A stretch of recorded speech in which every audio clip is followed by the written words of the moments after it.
นี่คือก้านานา รถดำแหละภายนี้อยากได้สูตรนารถด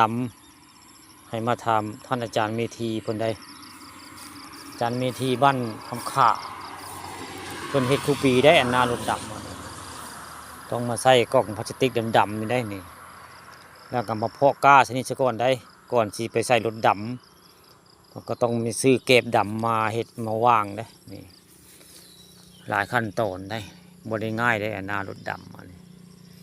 แล้วก็ดูมันดูแลบ่ให้น้ำท่วมก้านี่อันน้ำหลายเนี่ยก็ต้องได้ดูดออกเลยมันสิเน่าแต่ได้ซื้อกันกล่องพลาสติกนี่ได้เป็นกล่องได้มานี่อันนี้ก็ต้องเพาะมาตะเฮือนบ่ได้เพาะมาตะเฮือนทำท่ามันออกงอกออกนี่ซะก่อนแล้วจะลงมาใส่ให้หน้าได้นี่ลายได้นาเพิ่นอันเข้านารถดำละนี่ใครอยากรู้จักก็มาสอบถามเพิ่นได้ว่าง่ายเกี่ยวกับนารถดำอันนี้อาจารย์เมธีบ้านคำข่าตำบลนาตาลอำเภอเตางอยเพิ่นแชร์ข้อมูลว่าใครอยากรู้จักเรื่องดำให้ดำนาหรือว่าอยากจ้างเพิ่นไปดำนาได้ทั้งก้าพร้อมว่าง่ายเพิ่นก็ไปเพิ่นว่าเพิ่นรับจ้างดำนาพร้อมได้อาจารย์เมธีเพิ่นรับจ้างดำนาพร้อมภายไทยคาดแล้วเพิ่นสิไปดำให้ว่าง่ายนี่ก้าเพิ่นก็พร้อมดำได้ขั้นตอนของเพิ่นโอ้บ่ได้ง่ายได้เพื่อจะได้ดำก็ได้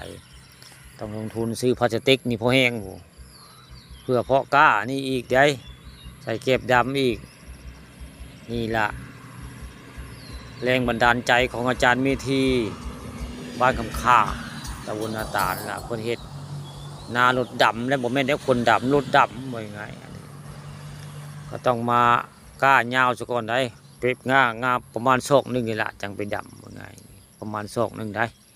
เพิ่นจังไปดำไว้ว่าง่ายรถดำเนาะรถดำก็บ่ใหญ่ดอกรถดำนั่นก็ได้ผู้ค้าเห็นคุปีอยู่เขาเจ้าใส่รถด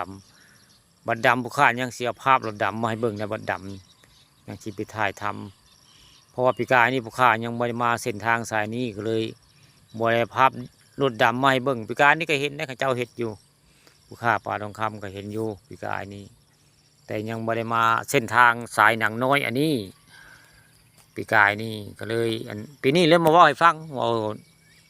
อันเรื่องราวของนารถดำคู่ที่บ้านคำข่าอันตำบลนาตาดอันนี้ขาวๆนี่ก็คืออัน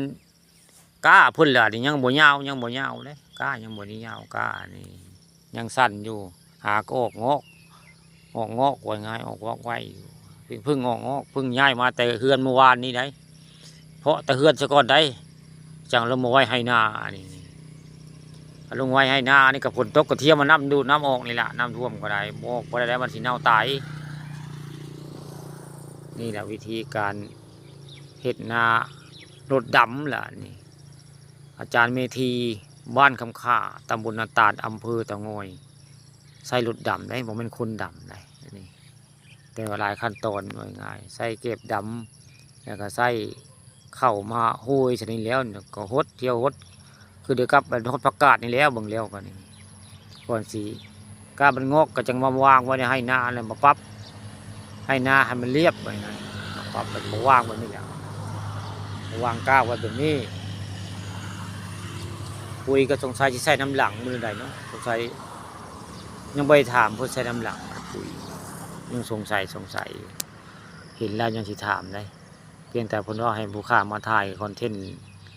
เรื่องอันก้านารถดำอันนี้เนาะนี่แหละนาอาจารย์เมธีบ้างข่านารถดำแหละนี่